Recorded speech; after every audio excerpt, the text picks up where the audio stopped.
Looking at challenges like how do we sustain life on Mars forced me to start asking these questions. Like how do we use water on Earth? And is it really the smartest possible way? When I studied industrial design at Lund University, I was introduced to a project together with NASA, looking at disrupting the way we use water on Mars. As I found out that there is a different way of using water that is not necessarily wasting 100 liters in 10 minutes, I thought, why not do the same on Earth?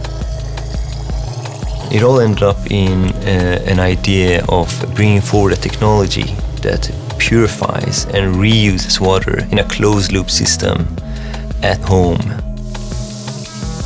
Our first product is a shower that recirculates water in real time, which enables you to save up to 90% of the water, 80% of the energy, at the same time have a higher flow than regular showers, controlling your water quality so it's always clean enough. Average shower 10 liters per minute. In a 10-minute shower you will use 100 liters of water. With our system you can use less than 10 liters of water. Water as a resource has been used the same way for the last 80 years. All the focus has been on the supply side. If we purify water, then we just pump it all the way to the city. And we just take it for a fact that everybody uses 200 liters per day.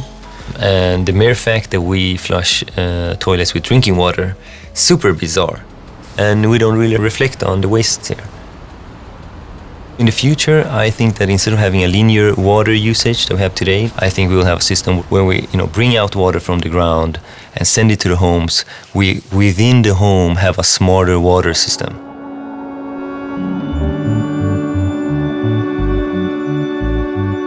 I was fascinated looking at my parents' architectural drawings when I grew up. So I was looking at architecture and then realizing that industrial design gives you an even broader scope of possible creative solutions.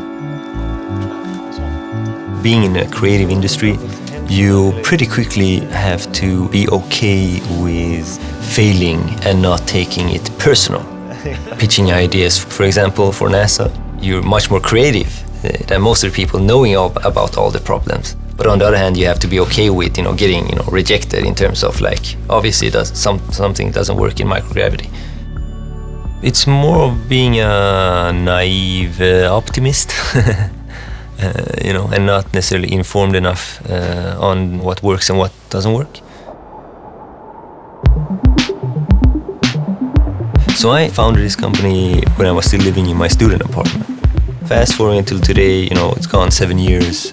Now we are at a stage where we have sold several thousand, and it's more about getting to hundreds of thousands instead, and really having a product that is, in terms of availability, everywhere. And the longer term effect of that is that everybody would be able to have access to water in a much smarter, cheaper and cleaner way. If I weren't doing this, I would go and do something else that is bringing a smarter way of using the world's resources.